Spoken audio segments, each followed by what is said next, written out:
Welcome back, riders, to another episode of the New Motorcycle Riders podcast. Much has been said about performing your own work to your motorcycle, but should you? The pros are, it saves you money. You get a sense of pride doing it yourself, and your motorcycle is down for a shorter period of time, just to name a few. But there is more to it. There's the safety issue and the cost. Let's talk safety first. If you are not mechanically inclined or don't know how to safely perform the work you need done, don't do IT. You could be putting yourself and others in danger by riding a motorcycle that is not mechanically sound. The cost of a crash will far outweigh the cost of the repair. Your main goal should always be to return home safely from every ride.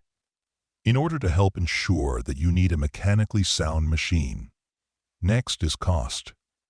If you perform a repair and it's not done correctly, it could ultimately cost you more to repair later, especially if the repair damaged other parts. It is a mechanic's nightmare to come behind a repair that was done improperly and has now damaged other parts. Third is tools. Some repairs require special tools. These tools can sometimes be very expensive and are not worth the cost for a one-time repair. Before attempting any repair, make sure you have the proper tools to do it. Attempting a repair without the proper tools can cost you more in the long run. If you're unsure, don't do it.